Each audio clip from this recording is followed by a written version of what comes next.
రాముడు ఏది నిర్ణయం చేసినా పెద్దలు చేసిన నిర్ణయాలు ఏ ఉండేవో శాస్త్రము ఎలా నిర్ణయం చేసిందో అది తనకి అవసరం తప్ప తను తన సొంత బుద్ధితో తనిష్టం వచ్చిన నిర్ణయాలు చేయడం అన్నది రాముడి జీవితంలో లేదు. అందుకే రామరాజ్యం అని పేరు. రామరాజ్యం అన్నది ఒక్క రాముడికే సాధ్యమైతే రామరాజ్యము రాముడితో సరి, ఇక రాధిక ఎక్కడ బాగా పరిపాలన జరిగినా అది రామరాజ్యం అని అంటారు. రామరాజ్యము అన్న మాటకు అర్థం ప్రజలు సుఖశాంతులతో ఉండడం కాదు. మీరు బాగా గుర్తుపెట్టుకోవాలి. ప్రజలు సుఖశాంతులతో ఉన్నారు కాబట్టి రామరాజ్యం కాదు. ప్రభువు శాస్త్రాన్ని ప్రమాణంగా తీసుకుని పరిపాలన చేసినటువంటి కారణం చేత ఆయన చేత పరిపాలింపబడుతున్న వాళ్ళందరూ కూడా శాస్త్రాన్ని ప్రమాణంగా తీసుకుని బ్రతికి తృప్తితో ఉంటే దానికి రామరాజ్యం అని పేరు. అది శ్రీరామరాజ్యం అంటే. రాముడు శాస్త్రాన్ని ప్రమాణంగా చేసుకుని పరిపాలన చేశాడు. కావాలంటే మీరు ఉత్తరాఖండ చదవండి. ఉత్తరాఖండ అంతా రాముడి పరిపాలనా వైభవాన్ని చెప్తూ ఉంటుంది. ఒక గంట కొడితే బయటికి వచ్చేవాడు. బయటికి వచ్చి ఎవరికి ఏ శిక్ష వెయ్యాలో శాస్త్రాన్ని మనసులో పెట్టుకు చెప్పేవాడు. రామాయణం మీరు ఎక్కడ చదివినా ఆయనకున్నటువంటి శాస్త్ర పారంగత అర్థమవుతుంది. శాస్త్రాన్ని ఆధారం చేసుకుని మాట్లాడతాడు. ఆఖరికి కొత్తగా ఓ పర్ణశాల వేసుకుంటే అన్నయ్య పర్ణశాలలోకి ఎడదామా అంటాడు లక్ష్మణుడు.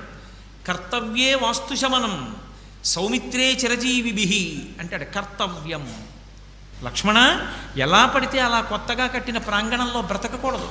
శాస్త్రం చెప్పింది వాస్తుశమనం చెయ్యాలి అంటాడు. అంటే వాస్తు పూజ. వాస్తు పూజ ఏ ఇంట చేసి గృహప్రవేశం చేస్తారో ఆ ఇంటి యజమాని దీర్ఘాయుర్దాయంతో ఉంటాడు. వాస్తు పూజ చెయ్యకుండా ఇంట్లోకి వెళ్ళినటువంటి వ్యక్తి సుఖశాంతులను దీర్ఘాయుర్దాయాన్ని పొందలేడు, సంతోషాన్ని పొందలేడంటాడు. ఎందుచేత అంటారేమో విషయం ఏమిటో తెలుసుకోకుండా అదంతా చారస్తామండం చాలా తేలిక. శాస్త్రం ఉత్తినే మాట్లాడదు. అన్నిటికన్నా బహుదోషభూయిష్టమైన విషయం ఏమిటి అంటే ఇల్లు కట్టుకోవడమే. ఎందుచేతనో తెలుసా? ఇల్లు కట్టుకునేటప్పుడు అనేక దోషాలు దొల్లుతాయి. అసలు మామూలుగా ఇల్లు కట్టుకుంటేనే దోషం దొల్లుతుంది. ఎందుచేత? ఇంటికి ఒక కిటికీ కావాలి. ఒక చెట్టుని కొయ్యాలా వద్దా? ఒక్కొక్క మహావృక్షాన్ని నరికినప్పుడు దాని ప్రాణం అంత తేలిగ్గా ఏం పోదు, చాలా కాలం ఆవహించి ఉంటుంది. దాన్ని రంపం పెట్టి కోసి చిత్రియ పట్టి తీసుకొచ్చి ఇంట్లో పెడితే ఏడుస్తుంది ఆ చెట్టు. ఇంటికి తలుపులు చేశావు, ద్వారబంధాలు చేశావు, ఇవన్నీ తీసుకొచ్చి పెట్టావు. అందుకే యజమాని తప్పకుండా మొక్కలో నీళ్లు పొయ్యాలంటారు. అప్పుడు అవి చూసి సంతోషిస్తాయి. తప్పక మా కోసం కట్టుకున్న ఇంకొక చెట్టు పెంచుతున్నాడు అని సంతోషిస్తాయి. యజమాని తన చేత్తో తప్పకుండా మొక్కలో నీళ్లు పొయ్యాలి. తప్ప మొక్కలో నీళ్లు పోయకుండా యజమాని ఉండకూడదు. తన ఐశ్వర్యవంతుడిని కదా అని వీధిలో వాళ్ళు ఎవరో మొక్కలకి నీళ్ళు వస్తుంటే తాను ఒక్క మొక్కకి పోయకుండా నించుని ఉండకూడదు. తప్పది. కాబట్టి అదే తప్పైతే అసలు ఇవాళ ఇల్లు కట్టుకుంటున్న విధానం మరీ దోషభూయిష్టం. మట్టిని కాల్చనే కూడదు అని శాస్త్రవాక్కు. మట్టిని అగ్నిహోత్రంతో కాల్చకూడదు. అందుకే పూర్వం ఇళ్ళన్నీ మట్టితో మిత్తి చేసి ఉండేవి తప్ప ఎవరూ కూడా ఇటకలు అనేటటువంటి పదార్థాన్ని వాడేవారు కాదు. సరే, ఇప్పుడు ఇవాళ రోజుల్లో అవన్నీ సాధ్యం అవుతాయా అన్న దాంతో నేనేమీ చర్చకి వెళ్ళటం లేదు. కానీ మట్టిని కాల్చడమే దోషం అయితే మరి మట్టిని కాల్చిన సిమెంటు ఇటకతో ఇల్లు కట్టుకున్నవాడు కనీసం దాని పరిహారార్థం వాస్తు పూజ కూడా చేయకపోతే అవి ఏడవు, వాటి ఏడుపు కొట్టదు. ఇంట్లో ఉన్నవాడికి ఎలా ఉంటాడు సుఖశాంతులతో? రాముడు అప్పుడు చెప్పాడు, కర్తవ్యే వాస్తుశమనం సౌమిత్రే చిరజీవిభి. 10 కాలాలు బతికాలనుకున్నవాడది చిన్న పర్ణశాల అయినా సరే వాస్తు పూజ చెయ్యవలసిందే లక్ష్మణ అన్నాడు. ఆయన ఎప్పుడు మాట్లాడినివ్వండి, ఎక్కడ మాట్లాడినా శాస్త్రం ఒక్కటే మాట్లాడతాడు. మీరు చదవండి, రామాయణంలో శ్లోకాలు చదవండి. మీరు ఎక్కడ రామాయణంలో రాముడు మాట్లాడిన శ్లోకాలు ఉండి ఆయన తన అభిప్రాయాన్ని చెప్పేటప్పుడు చిట్ట చివర శ్లోకంలో చూడండి, ఇది ఋషిప్రోక్తం, ఆర్షప్రోక్తం, శాస్త్రప్రోక్తం అంటాడు. ఇలా శాస్త్రం చెప్పింది అందుకు చేస్తున్నానంటాడు తప్ప నాకనిపించింది చేస్తున్నాను అనడం. నాకనిపించింది శాస్త్రం చెప్పింది కూడా చూడడం. గురువు చెప్పినప్పుడు రామావతారం నేర్పింది ఎలా బ్రతకాలో నేర్పిన అవతారం. ఇన్ని చెప్పగలిగిన రాముడు మాట్లాడడం. ఎవరి ముందు మాట్లాడడం తెలుసా? ముగ్గురి ముందు రాముడు మాట్లాడడం. ఒకటి, గురువుగారి దగ్గర ఉన్నప్పుడు రాముడు నోరు విప్పి మాట్లాడడం. ఎంతో అవసరమైతే అద్భుతమైన ప్రశ్న ఒక్కటి వేస్తాడు. అసలు బాలకాండ చదివి తీరాలి. బాలకాండలో విశ్వామిత్రుడు మురిసిపోయి అన్ని విషయాలు రాముడికి చెప్పడానికి కారణం రాముడు అడిగినటువంటి ప్రశ్నల విధానం. చెక్కాడు రామచంద్రమూర్తిని, శిల్పం చెక్కినట్టు చెక్కాడు విశ్వామిత్రుడు. గురువు యొక్క వైభవం బాలకాండంతా. బాలకాండ ఏమిటి, అసలు శ్రీరామాయణం అంతా గురు వైభవమే. అందుకే అంతమంది మహానుభావులు కనపడతారు. రాముడు గురువుల చేత బుద్ధి సంస్కరింపబడినవాడు కాకపోతే ఇవాల్టి రోజుకి కూడా పూజలు అందుకునేవాడు రాముడు అయి ఉండేవాడు కాడు. రామాయణం చదివినవాడు, రామాయణం సరిగ్గా అర్థమైనవాడు చెప్పవలసింది రాముడు విష్ణువు కాబట్టి పూజలు అందుకుంటున్నాడని చెప్పకూడదు. గురువుల చేత బుద్ధి అంత గొప్పగా సంస్కరింపబడింది కాబట్టి అన్ని పూజలు అందుకుంటున్నాడని చెప్పాలి. అంత గొప్పగా అంత వినయంతో విద్య నేర్చుకున్నాడు ఆయన. మొదట మాట్లాడనిది ఎవరి దగ్గర అంటే గురువు దగ్గర మాట్లాడడం. రెండవది తండ్రి దగ్గర మాట్లాడు. తండ్రి కూడా గురువే, ఎందుకంటే గాయత్రి ఇచ్చేవాడు తండ్రి కాబట్టి తండ్రి గారి దగ్గర ఎక్కువ మాట్లాడడం. చాలా తక్కువ మాట్లాడతాడు. బాగా ఆలోచించి ఇన్ని తక్కువ మాటలు వేసి మాట్లాడితే సరిపోతుందా అన్న మాటలు మాట్లాడతాడు తప్ప అదే పనిగా మాట్లాడు గురువుగారి దగ్గర. అదే పనిగా మాట్లాడేది గురువుగారు. అలా మాట్లాడేటట్టు చేసి తాను వింటాడు. చెవులు దొప్పలు చేసుకుని పుచ్చుకుంటాడు. మూడవది స్త్రీలు ఉన్న చోట మాట్లాడు. ఎందుకంటే అది పురుష బలహీనత. ఆడవాళ్ళు ఉన్న చోటుకి వెళ్ళి మాట్లాడితే ఏదో వీడు చాలా గొప్పవాడు అనుకోవాలని ఒకటికి రెండు మాటలు మాట్లాడటం ప్రారంభమవుతుంది. అందుకే స్త్రీలు మాత్రమే ఉన్న చోట రాముడు మాట్లాడితే అసలు మాట్లాడవలసిన అవసరం లేకుండా చూసుకుంటాడు. ప్రయత్నపూర్వక మౌనం. మాట్లాడవలసి వస్తే ఒకటి రెండు మాటలతో సరిపెడతాడు. ఈ మాట నేను చెప్పడం కాదు, సంతోషంతో చెప్పుకున్నారు రామాయణంలో రాముడు గురించి చెప్తూ, విశేషేణాశ్రమస్తస్య సమీపే స్త్రీజనస్య చ అనృతం నహి రామస్య కదాచిదపి సమ్మతం. రామచంద్రమూర్తికి అబద్ధం అంటే పరమ అసహ్యం. ఎక్కువ మాట్లాడితే పొరపాటున అసత్య దోషం వస్తుందేమోనని అసలు మాట్లాడేవాడు కాదు. ప్రత్యేకించి ఆశ్రమాలలో అంటే గురువులున్న చోట, స్త్రీలున్న చోట, గురువులున్న చోట, తండ్రి ఉన్న చోట ఆయన ఎక్కువ మాట్లాడేవాడు కాదు. రామాయణం చదివితే నేను మీతో పరమయథార్థం చెప్తున్నాను, రామాయణం చదివిన తరువాత అసలు జీవితంలో ఎవరితో ఎలా ప్రవర్తించాలో, ఎవరితో మాట్లాడేటప్పుడు ఎలా మాట్లాడాలో, ఎవరిని ఎలా అర్థం చేసుకోవాలో చాలా సక్రమమైన అభిప్రాయం ఏర్పడుతుంది. శాస్త్రీయంగా ధార్మికంగా మాట్లాడేటప్పుడు కుండ బద్దల కొట్టి నిర్భయంగా మాట్లాడగలిగిన ధైర్యం అవ్వుతుంది. ఇది రావాలి అంటే రామాయణం చదువుకోని వాడికి రాదు. రామచంద్రమూర్తి యొక్క నడవడిని పరిశీలిస్తే, రాముడు ఎలా మాట్లాడతాడో చూస్తే ఓ ఇలా మాట్లాడాలన్నమాట అని అర్థమవుతుంది. గురువు అంటే గురువే రాముడి యొక్క జీవితంలో. తండ్రి అంటే తండ్రి. తండ్రి అన్న మాటని రాముడు తన జీవితం మొత్తం మీద ఎన్నడూ అవమానించి చూసి మాట్లాడలేదు. తండ్రి అన్న మాట ఎక్కడైనా వినబడితే చాలు అసలు ఎంత గౌరవించేవాడు. అసలు తండ్రిని ఇంత గౌరవించవచ్చా, ఇంత గొప్పగా మాట్లాడవచ్చా అనిపిస్తుంది రామాయణం చదివితే. ఇంత గొప్పవాడా తండ్రి అంటే అనిపిస్తుంది. రామాయణం ఎప్పుడు పాఠ్యాంశాలలోంచి తొలగిపోయిందో అప్పుడే పిల్లలకి సంస్కృతి క్షీణించిపోయింది. రామాయణం పాఠ్యాంశాలలోకి వస్తే పిల్లలకి తండ్రిని ఎలా గౌరవించాలో, గురువుని ఎలా గౌరవించాలో, సమాజాన్ని ఎలా గౌరవించాలో అర్థం అవుతుంది. అందుకే మహానుభావుడు విశ్వామిత్రుడితో కలిసి వెళ్ళిపోతున్నాడు. తాటకా సంహారం చేయవలసి వచ్చింది. తాటక ఎవరని అడిగాడు. తాటక జీవిత వృత్తాంతం అంతా చెప్పాడు విశ్వామిత్రుడు. అంతా చెప్పిన తర్వాత తాటక చేతులు చాపి పరిగెత్తుకొచ్చేస్తాను. వెయ్యలేదు బాణం రాముడు. వెయ్యకపోతే విశ్వామిత్రుడు మాట్లాడుతున్నాడు. గురువు మాట్లాడడం అంటే ఎలా ఉంటుందో చూడాలి అసలు. వశిష్ఠుడు, విశ్వామిత్రుడు, శరభంగుడు, అగస్త్యుడు, సుతీక్ష్ణుడు వీళ్ళు మాట్లాడుతుంటే రామాయణంలో ఇలా ఉంటాయన్నమాట గురువుగారి మాటలంటే అనిపిస్తుంది. విశ్వామిత్రుడు రాముడి వంక చూసి అన్నాడు, నువ్వు తాటక వస్తున్నా బాణం వేయకుండా ఇంకా చూస్తున్నావు. తాటకా వృత్తాంతాన్ని చెప్పినా కూడా అంటే బహుశా బాణం వేస్తే ఆడదాన్ని చంపినటువంటి పాపం వస్తుందని ఆలోచిస్తున్నావేమో అని అనుమానం వచ్చింది విశ్వామిత్రుడికి. వెంటనే ఆయన అన్నాడు, కుండ బద్దలగొట్టి చెప్తాడు, నృశంసమనృశంసం వా ప్రజారక్షణ కారణాత్ పాదకం వా సదోషం వా కర్తవ్యం రక్షతా సదా రాజ్యభార నియుక్తానాం ఏష ధర్మ సనాతన. అసలు శ్రీరామాయణంలో వాడిన మాటలు మీరు చూడాలి. కర్తవ్యం ఈ ఒక్క మాటే ఉంటుంది రామాయణంలో. మీరు ఎన్ని శ్లోకాల్లో చూడండి కర్తవ్యం. ఆ కర్తవ్యం అన్న మాట జీర్ణమైందనుకోండి, బాధ కలగని వాడు లోకంలో ఉండడు. నరుడన్న తర్వాత బాధ పొంది తీరాలి. ఎంత మహాజ్ఞాని కానివ్వండి, తండ్రి చచ్చిపోతే ఏడిచి తీరాలి. తండ్రి చచ్చిపోతే కన్నుల వెంట నీరు రానివాడు పరమ దుర్మార్గుడు. 98 ఏళ్ళు రానివ్వండి, తండ్రి చనిపోతే కన్నుల నీరు రావలసిందే. రాముడు మహాజ్ఞాని. అటువంటి రాముడు ఏడిచాడు తండ్రి చచ్చిపోతే. కానీ తండ్రి చచ్చిపోయాడని ఏడవడం వేరు, కలిగినటువంటి దుఃఖం నుంచి దేంట్లోనైనా బెంగలోంచి బయటికి రావడానికి తేలిక మార్గం ఏమిటో తెలుసా? ఇప్పుడు కర్తవ్యం. అందుకే మీకు రామాయణం మొత్తాన్ని మీరు 1000 దీపాల వెలుతురులో చూడండి. రామాయణంలో కనపడని మాట ఇవాళ సమాజంలో ఏర్పడిన మాట ఏది అంటే బాధ్యత. బాధ్యత అన్న మాట లేదు, కర్తవ్యం అంతే. కర్తవ్యం అంటే నేను చెయ్యవలసినది. బెంగ బాధ్యత. బాధ్యతకి క్రీనీడ బెంగ.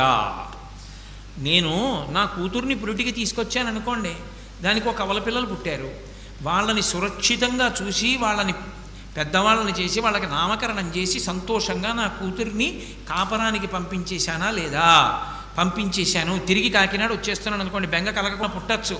అయ్యో 2 పిల్లలు ఎలా చేసుకుంటుందో ఏమిటో, అలా నవ్వేవారు, ఇలా నవ్వేవారు, అలా మాట్లాడేవారు, ఊ అనేవారు, ఆ అనేవారు అని ఉంటుంది. వెంటనే బాధ్యత అన్న మాటని మీరు పెట్టుకున్నారనుకోండి, నేను కాకినాడ వదిలి హైదరాబాద్ వెళ్ళిపోవాలి. అయ్యో పాపం ఏం చేసుకుంటుందో అంటే కర్తవ్యం. ఒక తండ్రిగా నేనేం చెయ్యాలి శాస్త్రంలో? చేశానా? చెయ్యకపోతే వెళ్ళిపో. చేశావా? చేశావు. ఈశ్వరా నాతో సక్రమంగా చేయించి అపనింద పడకుండా బయటకు వచ్చాను. నా కర్తవ్యం అయిపోయింది. ఇప్పుడు నువ్వు మళ్ళీ ఈశ్వరాభిముఖం అయిపోవచ్చు. బెంగ వచ్చింది, కిందకెళ్ళిపోతావు. బాధ్యత పట్టుకున్నవాడు కిందకెడతాడు, కర్తవ్యం పట్టుకున్నవాడు పైకెక్కుతాడు. కర్తవ్యం శాస్త్రీయం. నువ్వు చేయవలసింది చేస్తున్నావా అక్కడ వరకే. అవతల వాడితో నీకు సంబంధం లేదు. ఇక నా కొడుకు నేను చదువు చెప్పించానా లేదా నా కర్తవ్యం. మంచిగా ప్రవర్తించడం నేర్పానా లేదా నా కర్తవ్యం. నాన్నగారు అలా ఉన్నారు నేనెందుకు ఇలా ఉండకూడదని నా కొడుక్కి తప్పు సందేశం వెళ్లకుండా నేను ఎప్పుడూ సక్రమంగా బ్రతికానా లేదా నా కర్తవ్యం. నేను ఇన్ని చేసిన దోషం వస్తే నా తప్పు కాదది, నా కర్తవ్యం నేను చేశాను. ఇప్పుడు నా మనసు బెసకదు. బెసికిపోయాడు అనుకోండి, మనిషికి ఎదుగు దారిపోతాడు. బాధ్యత అన్న మాట పెట్టుకున్నారనుకోండి, అర్థం లేదు, జీవితాలు పాడైపోతాయి. పిల్లలు చూడొద్దండి, బాధ్యత అన్నారనుకోండి, పక్షి, కుక్క, పిల్లి, పంది ఏదీ చెయ్యనంత బాధ్యత నెత్తికి ఎత్తుకుంటే 7 తరాలు కాదు 50 తరాలకి సంపాదించి తీసుకెళ్ళి దాచినా అర్థం ఉండదు. బాధ్యత అన్న మాటకు అంతం ఎక్కడుంది చెప్పండి? కర్తవ్యం అంతం ఉంది. మీరు శాస్త్రీయమై ఈశ్వరుడు ఎందుకు పూనిక పొందుతారు. నేను చెయ్యవలసింది చేస్తున్నానా మీరుగా ఉంచుకుంటారు. అలా కాకుండా అది అంతం లేకుండా పట్టుకున్నారనుకోండి దేన్నైనా, అప్పుడు కుంగిపోతారు, కిందకి వెళ్ళిపోతారు. అప్పుడు నెత్తి మీదకి సంసారం వస్తుంది. కర్తవ్యం పెట్టుకున్నారనుకోండి మీరు దూసుకుపోతుంటారు. మీ కర్తవ్యంలో మీరు వెళ్ళిపోతారు. మీకు సాక్షి ఈశ్వరుడు ఒక్కడే, అంతరాత్మ ఒక్కటే. అక్కడ తేడా వచ్చింది, నేను అలా చెయ్యలేదు, ఖచ్చితంగా చేయవలసిందే కర్తవ్యం. అందుకే మీకు శ్రీరామాయణంలో ఎప్పుడు ఎక్కడ ఏ మహాత్ముడు మాట్లాడినా కర్తవ్యం అన్న మాట వేస్తారు, కానీ బాధ్యత అన్న మాట వాడరు. ఆఖరికి రాముడు నిద్రపోతున్నాడు, తెల్లవారిపోయింది. అలవాట పాడా పిల్లవాడికి, అంతఃపురంలో ఉన్నవాడికి.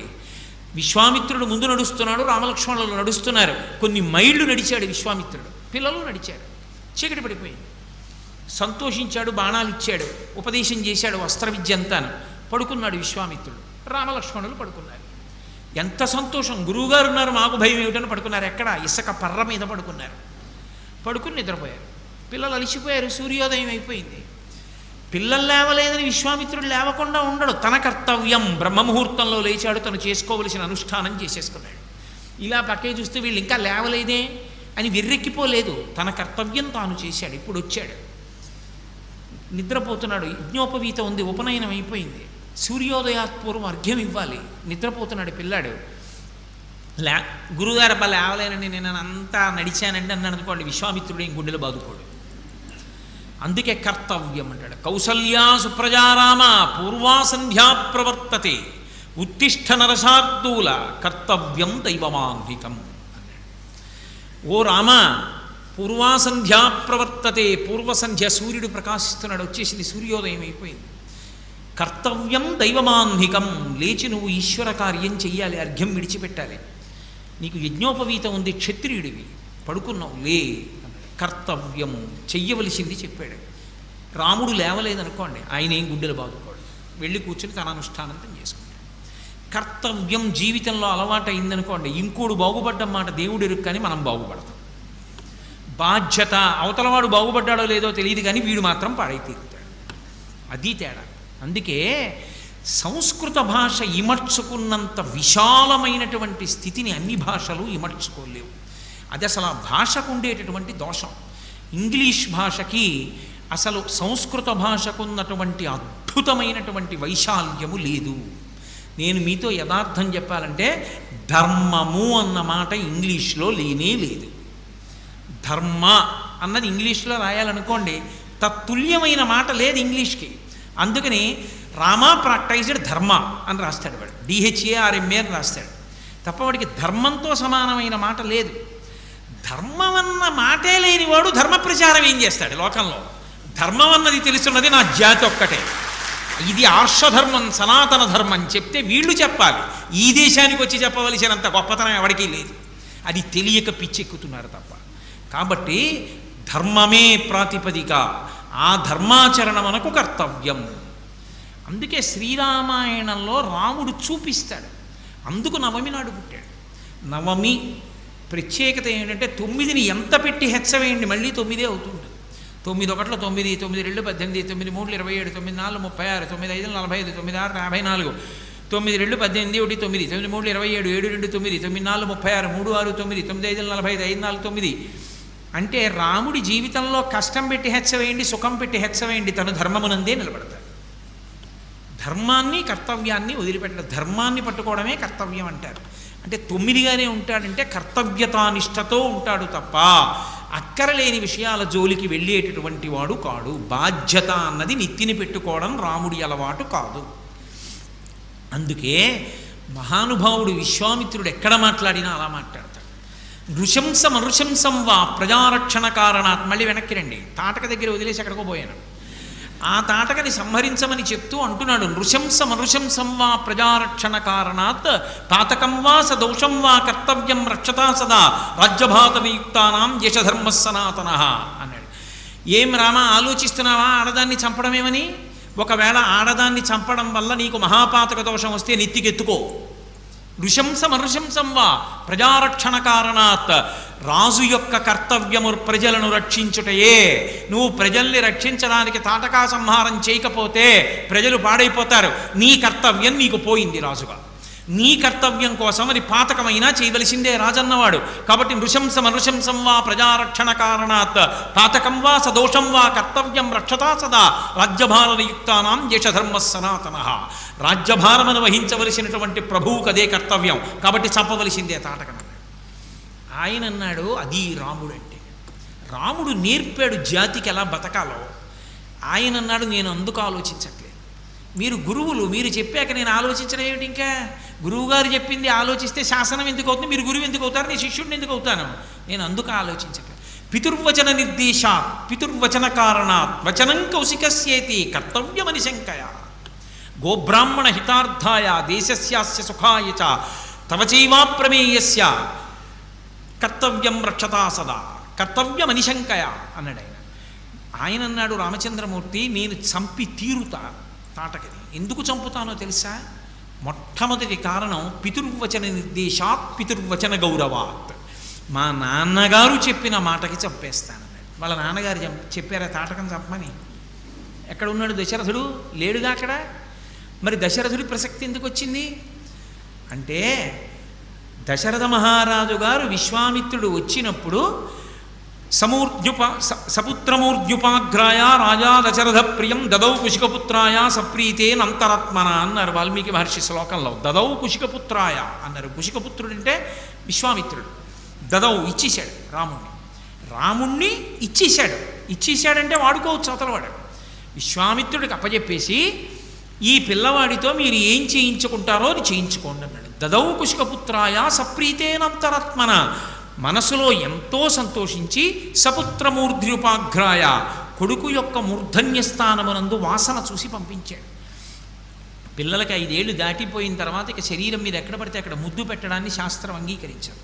ఆయుక్షీణం, ఒక్క తల దగ్గరికి తీసుకుని వాసన చూడాలంతే తప్ప పిల్లలు ఎంత పెద్దవాళ్ళు అయిపోయినా ముద్దులు పెట్టడం అవన్నీ అర్థం లేని సంస్కారాలు. రామాయణం చదువుకుంటే అర్థం అవుతుంది అసలు ధర్మం అంటే ఏమిటో. కాబట్టి ఆనాడు అలా పంపాడు. పంపినప్పుడు గురువుగారు మా నాన్నగారు ఓ మాట అన్నారు, గురువుగారు ఏం చెప్తే అది చెయ్యి అన్నారు నన్ను. ఈ వీడితో నువ్వు ఏది కావాలంటే అది చేయించుకోండి అన్నారు. ఇప్పుడు నేను చేయకపోతే మా నాన్నగారి గౌరవం పోతుంది. ఒక కొడుకు గొప్పతనం ఎక్కడుందంటే నాన్నగారి మాట వినడంలో ఉంది. తండ్రి మాటకి కట్టుబడిన వాడెవరో వాడు కొడుకు. అందుకే పితుర్వచన నిర్దేశాత్ పితుర్వచన గౌరవాత్ వచనం కౌశికస్యేతి, నా గురువైనటువంటి మీరు చెప్పారు, ఇంకేం కావాలి? వచనం కౌశికస్యేతి కర్తవ్యమని శంకయ, మళ్ళీ అదే మాట అంటాడు రాముడు కూడా, కర్తవ్యం. ఇంకా నాకేం అనుమానం లేదు. ఇక నీ బుద్ధికి అంటూ కూడా ఏమైనా ఆలోచన ఉందా తాటకని ఎందుకు చంపాలో అంటారా? ఇప్పుడు చెప్తున్నాడు గురువుగారి దగ్గర తను నేర్చుకున్న వైభవం ఏమిటో.